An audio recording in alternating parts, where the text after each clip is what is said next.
ምስሉ አማራ፣ ኤርትራ፣ ሱዳንና ትግራይ የጋራ የህዝብ ለህዝብ ግንኙነት ሲያደርጉ የሚያሳይ ተንቀሳቃሽ ምስል ነው። ምስሉ በአማራና በኤርትራ መካከል ዳግም ትብብር፣ ዳግም ግንኙነት፣ ዳግም አንድነት ሲቀነቀን የሚያሳይ ምስል ነው። ምስሉ በትግራይና ኤርትራ መካከል ዳግም ወንድማማችነት ሲቀነቀን የሚያሳይ ምስል ነው። ምስሉ በአማራና ሱዳን፣ በአማራና ትግራይ፣ በትግራይና ሱዳን መካከል ዳግም ወዳጅነት ሲቀነቀን የሚያሳይ ምስራቅ አፍሪካዊ ምስል ነው። በቀጠናው ያሉ ኃይሎች ትግራይ፣ አማራ፣ ኤርትራና ሱዳን ምን ሰይጣን ገብቷቸው ተለያይተው ኖረው ዳግም ተገናኙ። ሱዳንና ኤርትራ ወትሮም ወዳጅ ናቸው። ሱዳንና ትግራይ ወትሮም ወዳጅ ናቸው። ትግራይና አማራ ሁለት ግን አንድ ህዝቦች ናቸው። ትግራይና ኤርትራ ሁለት ግን አንድ ህዝቦች ናቸው። ታዲያ ምን አጣልቷቸው? ማን አጣልቷቸው ዳግም ተገናኙ? ምስሉ የተቀረጸው ከሰላ ነው። የምስሉ ስያሜ ጽምዶ። ክቡራን ሆይ፣ ለመሆኑ አማራና ኤርትራ መቼና ማን አጣላቸው? ከሶስቱ የቀጠናው አክተሮች መካከል የአማራ ወዳጅ ማን ነው? ማንም ካልሆነ ማን አጣላቸው? አማራን ላለፉት 3 አስርት ዓመታት የተዘጋ ደሴት ያደረገው ማን ነው? በዚህ ጽምዶ በተሰኘው የጋራ ጥምረት የሚጠቀመው ማን ነው? የሚጎዳውስ ሱዳን፣ ኤርትራ፣ ትግራይ፣ አማራ? የመጨረሻው የፖለቲካ አሸናፊ ማን ይሆናል? እነኚህን ኃይሎች የጋራ ግንባር እንዲፈጥሩ ያስገደዳቸው ህልውና የስጋት ምንድን ነው? ማን ነው?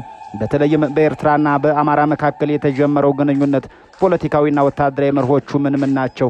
የአማራ የፖለቲካ ኃይሎች ከባህር የመገፋትና ወደ መሃል የመገፋቱ የመካከለኛው ዘመን የኢትዮጵያ ፖለቲካ ማብቂያውን ሊያገኝ ይሆን እንዴ? እስከ ዝግጅታችን ፍጻሜ አብራችሁን ቆዩ።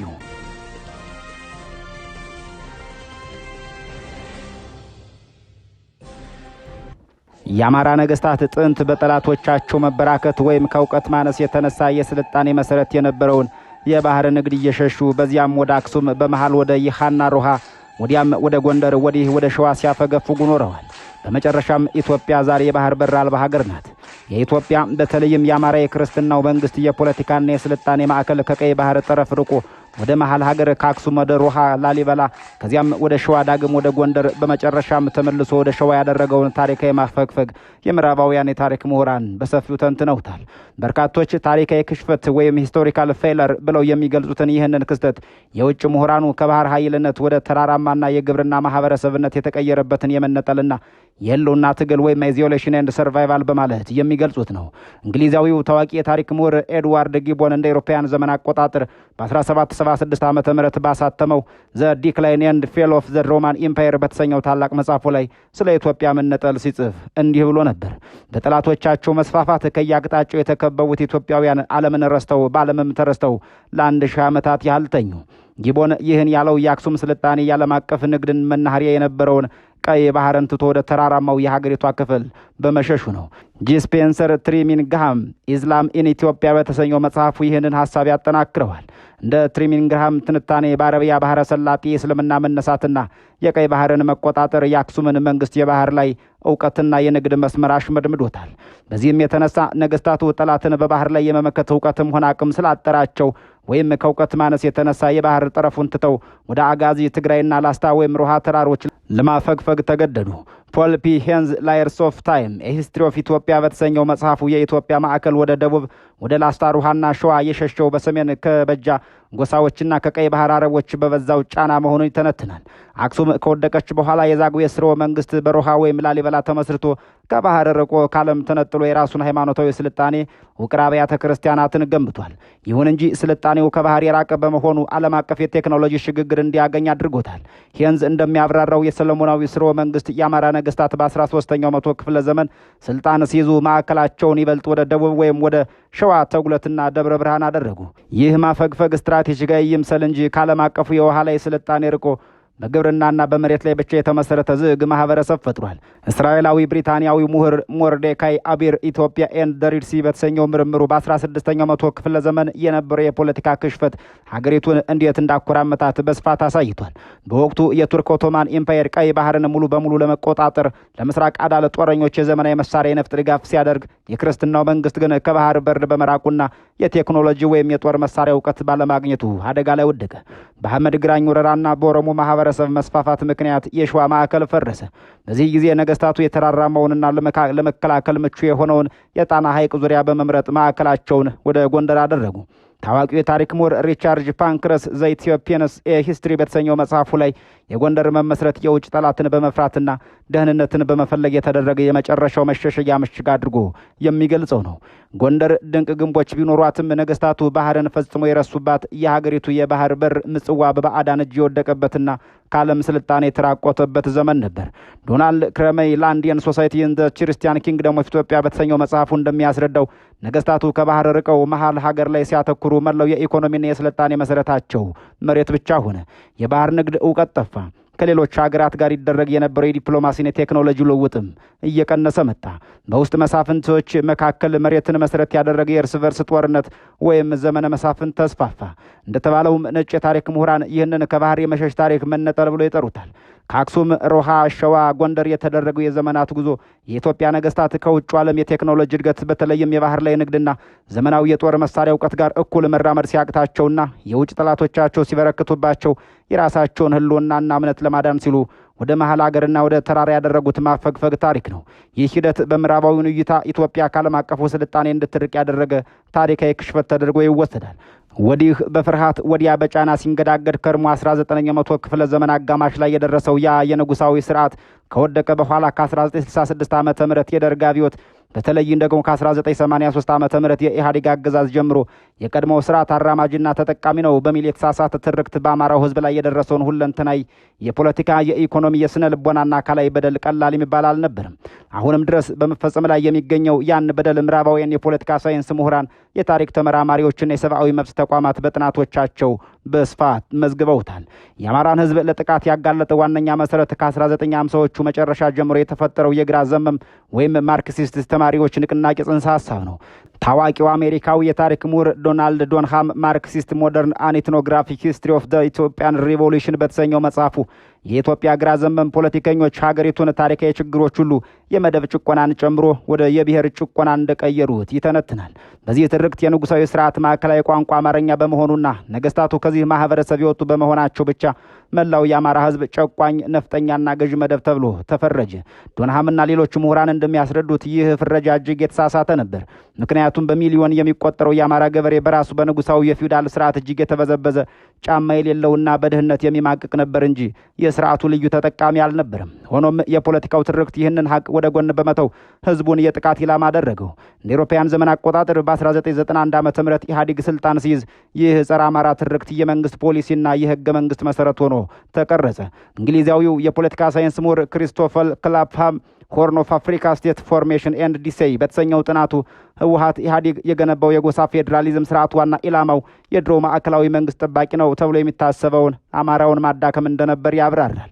በተመሳሳይ መልኩ ዶክተር ሳንቦን በኤድንበርግ ዩኒቨርሲቲ ባቀረበችው ኤትኒክሲቲ ኤንድ ፓወር ኢን ኢትዮጵያ በተሰኘው ጥልቅ የምርመራ ስራዋ በ1983 የሽግግር መንግስት ምስረታ ላይ አማራውን ሆን ተብሎ ከፖለቲካው የድርድር ጠረጴዛ እንዲገለል መደረጉን ትገልጻለች።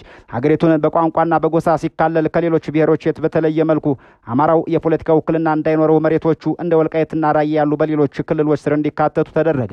ስርዓቱ የተገነባው አማራን በመጥላትና ታሪክ የበላይነቱን በመስፈር ርዕዮት ላይ በመሆኑ ማህበረሰቡ በመንግስት መዋቅር ላይ ከፍተኛ መገለል ደረሰበት። በኢትዮጵያ የጎሳ ፌዴራሊዝም አተገባበር ላይ ሰፊ ጥናት ያደረጉት ኔዘርላንዳዊው አንትሮፖሎጂስት ጆን አቢንግ ስርዓቱ ኢትዮጵያውያንን ነባርና መጤ ሰፋሪ ብሎ መክፈሉን ይተቻሉ። ኢትኒክሲቲ ኤንድ ኮንፍሊክት ጄኔሬሽን ኢን ኢትዮጵያ በሚለው የምርምር ጽሑፋቸው ይህ ፖሊሲ በተለይ ከክልል ውጭ በኦሮሚያ፣ ደቡብ፣ ቤንሻንጉል ጉሙዝ ወዘተ በሚኖሩ አማሮች ላይ አሰቃቂ እልቂት እንዳስከተለ አስፍረዋል። ንጉሳዊ ስርዓቱ ሀገሪቱን አንድ ለማድረግ ባደረገው እንቅስቃሴ ወደ ተለያዩ አካባቢዎች የሄዱ አማሮች የስርዓቱ አስፋፊዎችና ነፍጠኞች ተብለው በመፈረጃቸው ከአካባቢው ተወላጆች ጋር ለዘመናት ተዋልደውና ተዋህደው ቢኖርም ወደ መጡበት ይመለሱ ተባሉ። በዚህም ምክንያት በ1980ዎቹ መጀመሪያ በአርባ ጉጉ፣ በበደኖ፣ በወተር እንዲሁም በቅርብ ዓመታት በወለጋ፣ በመተከልና በሌሎች አካባቢዎች በአማራው ላይ ዘግናኝ የጅምላ ግድያዎች፣ የንብረት ውድመትና የዘር ማጽዳት ተፈጽሟል። ዓለም አቀፍ የሰብአዊ መብት ተሟጋች ተቋማት እንደ ሂውማን ራይትስ ዎችና አምነስቲ ኢንተርናሽናል ያሉት በተለያዩ ጊዜያት ባወጧቸው ሪፖርቶች ይህንን ስልታዊ በደል መዝግበውታል። ለምሳሌም ሂውማን ራይትስ ዎች ባወጣው ሪፖርት አናሳ ሆነው በሌሎች ክልሎች የሚኖሩ አማሮች በመንግስት መዋቅር ባለስልጣናት ጭምር በሚቀሰቀስ የጥላቻ ንግግር ሰለባ እንዲሆኑ፣ ከመሬት ባለቤትነት መብታቸው እንዲፈናቀሉና በምርጫ ወቅትም ድምፅ እንዳይሰጡ መደረጋቸውን በተጨባጭ አሳይቷል። በርካታ የምዕራባውያን ምሁራን እንደሚስማሙበት የንጉሳዊውን ስርዓት መውደቅ ተከትሎ የመጡት የፖለቲካ ኃይሎች የራሳቸውን ህልውና ለማጽናት ሲሉ የጋራ ጥላት መፍጠር ነበረባቸው።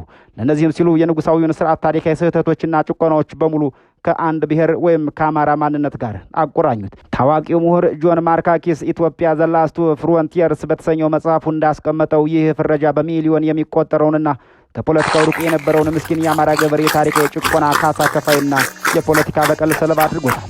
ይህ በደል ዛሬም ድረስ በሀገሪቱ ለሚታየው የፖለቲካ ቀውስና የጸጥታ መደፍረስ ትልቁ ድርሻ የሚይዝ ታሪክ እንደ ወንዝ ነው። መነሻውን ትቶ በየጥሻውና በየሸለቆ ቢንከራተትም በመጨረሻ የባህሩን ጠረን አሽቶ ወደ እናት ማህፀን መመለሱ አይቀርም።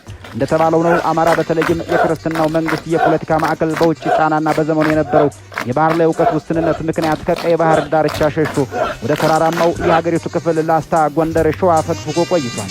ያ ማፈግፈግ ህልውናውን ለማትረፍ የተደረገ የታሪክ ግዴታ ቢሆንም ማህበረሰቡን ካለም አቀፉ የውሃ ላይ ስልጣኔ ነጥሎ በመሬት ላይ ብቻ የተመሰረተ ፖለቲካዊና ስነ ልቦና እስር ቤት ውስጥ ዘግቶት ቆይቷል። ዛሬ ላይ ደግሞ የዚያ ተራራማ ማፈግፈግና የመዋቅራዊ መገለል ጽዋው ሞልቶ በፈሰሰበት በዚህ ዘመን የአማራው ህዝብ ፋኖ በተሰኘው ታሪካዊና ህዝባዊ ትጥቅ ንቅናቄ አማካኝነት የህልውና ትግል እያደረገ ይገኛል። ይህ ትግል ራስን ከመጥፋት የማዳን ትግል ብቻ ሳይሆን የተቆለፈበትን የጂኦፖለቲካዊ እስር ቤት ሰብሮ አዳዲስ አጋርነቶችን ፈጥሮ የትላንቱን ታሪካዊ ክሽፈት በማረም ዳግም ወደ ባህር የሚያደርገው ታላቅ የንቃት ጉዞ ይመስላል። ይህንን ትውልዳዊ ክስተት በታሪክ ክስተትና በወቅታዊ የፖለቲካ ስሌት ተጨባጭነት ስንቃኘው ያለፉት 50 ዓመታት ፖለቲካ የአማራው ህዝብ የድሮ ስርዓት ጠባቂ በሚል የተሳሳተ ትርክት ከፖለቲካዊ ኢኮኖሚያዊና ማህበራዊ መዋቅሮች ተገፍቷል። ይህ መገፋት በጊዜ ሂደት ወደ አካላዊ ማጥፋት ሲያመራ ህዝብ ወደ ጥንት የማንነት ሴቱ ተመልሶ ፋኖን ወለደ። ፋኖነት የጠመንጃ ቋንቋ ብቻ ሳይሆን በዘመናት ውስጥ የተጠራቀመውን ስነ ልቦናዊ ቁስል የማከም የተጣመመውን ታሪክ የማቀናትና ማህበረሰቡን እንደ አንድ ጠንካራ የፖለቲካ ማዕከል ዳግም የመገንባት ርዕዮት ነው። ይህ ኃይል ትናንት አያቶቹ የተሸሸጉበትን የተራራ ምሽግ ትቶ መብቱን በዓለም አቀፍ የፖለቲካ መድረክ ላይ ለማስከበር የተነሳበት የታሪክ ምዕራፍ ነው። አንድ ህዝብ የህልውና ትግል ሲያደርግ መልክዓ ምድራዊና ፖለቲካዊ መነጠልን መስበር ግድ ይለዋል። በርካቶች ጽምዶ ብለው የሚገልጹት ከጎረቤት ሀገራትና ክልሎች ጋር የተፈጠረ ያለው መስተጋብር የአፍሪካን ቀንድ የፖለቲካ ካርታ የሚቀይር ስልታዊ እርምጃ ነው። የፋኖ ንቅናቄ ከማዕከላዊ መንግስት ጋር በሚያደርገው ትግል ሱዳንና ኤርትራ ስትራቴጂካዊ የትንፋሽ ማስገኛ ሆነው ሊያገለግሉ ይችላሉ። ሱዳን በአማራው ምዕራባዊ ድንበር፣ ኤርትራ ደግሞ በሰሜን በኩል በማዕከላዊ የኢትዮጵያ መንግስት ጫና ውስጥ ላሉት የፖለቲካ ኃይሎች መውጫና የዲፕሎማሲ በር መክፈቻ ናቸው። በታሪክም ቢሆን የኢትዮጵያ ማዕከላዊ መንግስታት ሲዳከሙ የሰሜንና የምዕራብ በሮች አዳዲስ ኃይሎች መፈጠሪያ ማህፀን ሆነው ቆይተዋል። በፖለቲካ ሳይንስ የዘላለም ጠላትም ሆነ የዘላለም ወዳጅ ያለው የዘላለም ጥቅም ብቻ ነው የሚል ወርቃማ ህግ አለ። የፋኖና የትግራይ ኃይሎች ትናንት በመሬትና በወሰን ጉዳዮች ደም የተቃቡ ቢሆኑም ዛሬ ሁለቱም የህልውና ስጋት ከሚሉት ማዕከላዊ መንግስት ጋር ፊት ለፊት ተፋጠዋል። ይህ የጋራ ስጋት የትናንቱን ቁስል አሽሮ ወይም ለጊዜው አጥቅቦ በማዕከላዊ መንግስት ላይ የተናበበ ጫና ወደ መፍጠር ሊያመራቸው ይችላል። ይህ አይነቱ የፖለቲካ ብስለት ትግሉን ከስሜታዊነት አውጥቶ ወደ ላቀ የስልት ከፍታ ያሸጋግረዋል። የዚህ ጽሑፍ ማገርና ዋናው የትንታኔ ነጥብ እዚህ ላይ ይጀምራል። ጥንት ነገስታቱ የቀይ ባህርን ንግድና ስልጣኔ ትተው በመሸሻቸው ሀገሪቱን አሳነሷት፣ አማራውንም ከመሬት ጋር ብቻ አጣበቁት። አሁን ግን የፋኖ ንቅናቄ ከኤርትራና ሱዳን ወደፊትም ከተቀረው ዓለም ጋር በሚፈጥረው ጂኦፖለቲካዊና ወታደራዊ ጽምዶ ያንን የሺህ ዓመታት የታሪክ ስህተት በመሰረታዊነት የመቀልበስ ዕድል አለው። ይህ ማለት ግን የግድ ጦር አዝምቶ የባህር በር ይቆጣጠራል ማለት ሳይሆን አማራው ከእንግዲህ በመሀል ሀገር መሬት ላይ ብቻ ተወስኖ የሚታፈን ማህበረሰብ መሆኑ አብቅቷል እንደማለት ነው። ከኤርትራ ጋር የሚኖረው ጠንካራ የፖለቲካና የጸጥታ ትብብር አማራውን በቀጥታ ከቀይ ባህር ዳርቻና ዓለም አቀፉ ማህበረሰብ ጋር በስነ ልቦና በኢኮኖሚና በዲፕሎማሲ ያገናኛል። የሱዳን በር ደግሞ ከአባይ ወንዝ ተፋሰስ የጂኦፖለቲካ ጨዋታ ጋር አቆራኝቶት የመካከለኛው ምስራቅና የሰሜን አፍሪካን የፖለቲካ ካርታ ወይም ራዳር ውስጥ ያስገባል። በእርግጥ ታሪክ ራሱን እያደሰ የጥንቶቹ ነገስታት ህልውናቸውን ፍለጋ ባህርን ሸሽተው ወደ ተራራው፣ ዛሬው ትውልድ ፋኖ ደግሞ ህልውናውን ፍለጋ ተራራው ትቶ ጂኦፖለቲካ አድማሱን በማስፋት የባህር ጠረን ወደሚያሸጥበት ዓለም አቀፋዊ መድረክ እየወረደ ከሱዳን ከኤርትራና ከሌሎች የውስጥ ኃይሎች በትግራይ ጋር የሚያደርገው ጽምዶ አጋርነት የጥንቱን ማፈግፈግ የሚያካክስ አማራውን ከባዕዳን ጥገኝነትና ከውስጥ መዋቅራዊ ጭቆና ነጻ አውጥቶ ዳግም የቀጠናው የፖለቲካ ሚዛን አስጠባቂ የሚያደርገው ወርቃማ የታሪክ ድልድይ። ይህ ሂደት የተዘጋውን የአማራ የስነ ልቦናና የጂኦግራፊ በር ሰብሮ ህዝቡን ከዘመናዊው ዓለም የፖለቲካ የኢኮኖሚና የባህር በር ስልጣኔ ጋር ዳግም የሚያቆራኘው የህልውና ትግሉ ትሩፋት ይሆናል። እርግጥም የመንግስት ደጋፊዎች አንዳንድ ወገኖች የፋኖ ኃይሎች ከጎረቤት ሀገራት ሱዳን፣ ኤርትራ እንዲሁም ከትላንት ታሪካዊ ባላንጣዎች እንደ ትግራይ ኃይሎች ጋር የሚያደርጉትን ስትራቴጂካዊ ግንኙነት አማራን ያዋረደ ታሪኩን ያጎደፈና ጥቅሙን አሳልፎ የሰጠ ሂደት አድርጎ ይስሉታል። በጉዳዩ ላይ አስተያየታቸውን ይላኩልን ፖለቲከኛ ይህ ትችት የሚመነጨው ከሁለት መሰረታዊ ስህተቶች ነው ብለው ይጀምራል። አንደኛው ፖለቲካዊ ሮማንቲዝም ወይም ስሜታዊነት ሲሆን፣ ሁለተኛው ደግሞ ማዕከላዊው መንግስት አማራውን አግሎ ለመምታት ከዘረገው የከበባ ስትራቴጂ አንጻር ነው ይላል። ፖለቲካ በተለይም የህልውና ፖለቲካ ስሜትን ሳይሆን ስሌትን፣ ትናንትን ሳይሆን ነገን፣ ሞገስን ሳይሆን መትረፍን መሰረት ያደረገ የእውነታ ጨዋታ ነው። ከዚህ አንጻር ይህን አዲስ የተፈጠረ ያለውን ጽምዶ ወይም አጋርነት ፖለቲካ ከአማራው ዘላቂና ስትራቴጂካዊ ጥቅም አኳያ መመልከት ተገቢ እንደሆነ ያነሳል። በታሪክ ትልልቅና ጠንካራ ግዛቶች እንደ ጀርመን በሁለተኛው የዓለም ጦርነት የፈረሱት ጠላቶቻቸውን በየፊናቸው ነጥለው መምታት ሲያቅታቸውና የሁለት ግንባር ጦርነት ወይም ቱ ፍሮንት ዋር ውስጥ ሲገቡ የመንግስት ደጋፊዎች ፋኖ ከትግራይ ጋር መነጋገሩ እንደ ውርደት የሚያዩት አማራው ከፌዴራል መንግስትም ሆነ ከትግራይ ጋር በተመሳሳይ ጊዜ ደም ተቃብቶ በሁለት ሰዓት መሃል ሊነግስ ስለሚፈልጉ ነው ይላል። ከአማራው ዘላቂ ጥቅም አንጻር ግን ትልቁ የፖለቲካ ብስለት ዋና ጠላትን እንደ ንዑስ ጠላት መለየት። የፋኖ ኃይሎች ከትግራይ ጋር እንኳን ስትራቴጂካዊ ታክቲካዊ የጋራ መግባባት መፍጠራቸው የሰሜኑን ግንባር አረጋግቶ ሙሉ ኃይላቸውንና ትኩረታቸውን የህልውና ስጋት ወደ ደቀነባቸው ማዕከላዊ ኃይል ላይ እንዲያደርጉ ያስችላቸዋል። ይህ መሬትን አሳልፎ የመስጠት ጉዳይ ሳይሆን በቅድሚያ ራስን የማዳን የፖለቲካ ድል ነው። ጭንቅላቱን ሊቆርጡት የተዘጋጁትን ሰይፍ መመከት ትቶ እግሩን የቧጠጠውን እሾህ ለማውጣት የሚታገል ኃይል የህልውና ትግል ሊያደርግ አይችልም ይላል። የአንድ ህዝብ የፖለቲካና የትጥቅ ትግል ስኬታማ የሚሆነው የሎጂስቲክስ የዲፕሎማሲና የመረጃ ፍሰት የሚያገኝበት የውጭ ወይም የድንበር በር ሲኖረው ብቻ ነው። ማዕከላዊ መንግስት አማራውን በመሬት፣ በበጀት፣ በመገናኛ ብዙሃንና በመሳሪያ ለማፈን ሞክሯል። ይህን ማነቆ ለመስበር የሱዳንን የኤርትራ በሮች ወሳኝ ናቸው። ደጋፊዎቹ ከታሪካዊ ጠላቶቻችን ከሱዳን ከኤርትራ ጋር ማበር ክህደት ነው የሚሉት የአማራውን ህዝብ በድሮ የሀገር ጠባቂነት ስነ ልቦና ውስጥ አስረው ለማስቀረት ነው። አማራው ለዘመናት የኢትዮጵያ ዳር ድንበር ሲያስከብር የራሱን ህልውና ዘንግቶ ነበር። ዛሬ ግን ያዳነው ማዕከላዊ መንግስት ዞሮ ህልውናውን ሲፈታተነው ህዝቡ ከሀገር ጠባቂነት ወደ ራስ ጠባቂነት አድጓል ይላል። ከሱዳንም ሆነ ከኤርትራ ጋር የሚደረግ ትብብር አማራውን የውጭ ተላላኪ አያደርገውም። ይልቁንም በዓለም አቀፍ ጂኦፖለቲካ ላይ ተዋናይ መሆን የሚችል ኃይል መሆኑን ያረጋግጥለታል። ታዋቂው የእንግሊዝ ጠቅላይ ሚኒስትር ሎርድ ፓልመስተን እንዳለው ዘላለማዊ ወዳጅ የለም፣ ዘላለማዊ ጠላትም የለም፣ ያለው ዘላለማዊ ጥቅም ብቻ ነው። ደጋፊዎቹ ይህን ግንኙነት የሚያልጠለጥሉት አማራው ሁልጊዜ በስሜት በሐዘን፣ በታሪክ ትዝታና በሞራል ልዕልና ፍላጎት ብቻ ተጠፍሮ እንዲኖር ስለሚፈልጉ ነው ይላሉ። ነገር ግን ዓለም የሚመራው በሞራል ሳይሆን በጥቅም ህግ ነው። የአማራ ዘላቂ ጥቅም የሚረጋገጠው ከማን ጋር መቻብሩ መስራት እንዳለበት ያውቃል። ትናንት ከትግራይ ኃይሎች ጋር መዋጋት ለአማራው ህልውና አስገዳጅ እንደነበረው ሁሉ ዛሬ ደግሞ ከነርሱ ጋር ተናቦ ማዕከላዊ አፋኝ ስርዓት ማዳከም የህልውና ግዴታ ነው ይላል። ትናንት ስለተዋጋ ነው ዛሬ አብረን አንሰራም ማለት የፖለቲካ ሞኝነት ነው የሚሉት እኒህ የፖለቲካ ተንታኝ አዲሱ የፋኖ ትውልድ እኒህን የሞኝነት ካባ አውልቆ የጥቅም ስሌት ካባን መልበሱ ትልቁ ስትራቴጂካዊ ድሉ ነው ይላል። ማንኛውም ጦርነት በመጨረሻ የሚያልቀው በድርድር ጠረጴዛ ላይ ነው። መንግስት አማራውን ማዋረድ የሚችለው ነጥሎ ሲመታው የውጭ አጋር ሲያሳጣውና በውስጥ ከሌሎች ጋር ሲያጋጨው ነው። የፋኖ ኃይሎች እየፈጠሩት ጽምዶ ከትግራይ ኤርትራና ሱዳን ጋር የሚደረግ የፖለቲካዊም ሆነ ወታደራዊ መግባባት የመንግስትን የከፋፍለ ምታ ስትራቴጂ የሚያከሽፍ ነው። አማራው ይህን ቀጠናዊ ትስስር መፍጠሩ ነገ በሚኖሩ የኢትዮጵያ የፖለቲካ መዋቅር ዳግም ስራ ላይ ጉልበት ያለው የጂኦፖለቲካ ካርታውን ማስቀየር የሚችል የራሱ አጋሮች ያሉት ጠንካራ ተደራዳሪ ያደርገዋል። ውርደት ማለት የራስን ህልውና ለማስጠበቅ ስልታዊ አጋር መፍጠር ሳይሆን የህልውና አደጋን ተሸክሞ ለትላንት ታሪክና ስሜት ሲሉ እጅን አጣጥፎ መሞት ነው የሚሉትን ይልቅ በማጠቃለያቸው የመንግስት ደጋፊዎች የማነሱት ውርደት ነው የሚል ትችት አማራው አዲሱን የፖለቲካ ጨዋታ በብቃት መጫወት በመጀመሩ የተፈጠረ የድንጋጤ ጩኸት ነው ይላሉ። በጥልቅ ስትራቴጂካዊ እይታ ሲመዘን ግን ይህ ከሌሎች ኃይሎች ጋር እየተፈጠረ ያለው ግንኙነት የአማራው የፖለቲካ ብሔርተኝነት ከህፃንነት ወደ ሙሉ የብስለት ደረጃ መሸጋገሩን የሚያመላክት ነው። አማራው ለዘመናት የሌሎችን ሸክም ተሸክሞ ሲያደማ የነበረውን ጀርባውን አሳርፎ የራሱን ህልውና ማዕከል ያደረገ የትናንት ጠላትን የዛሬ መሳሪያ የውጭ ጎረቤትን የህልውና ዋስትና ማድረግ መቻሉ ውርደት ሳይሆን ታሪካዊ ንቃትና የህልውና ማረጋገጫ ፖሊሲ ነው ብለው ማብራሪያቸውን አጠናቀዋል። ያላችሁበት ዓለም ሰኔ ጊዜ የተመኘን በዚሁ እንሰናበታለን።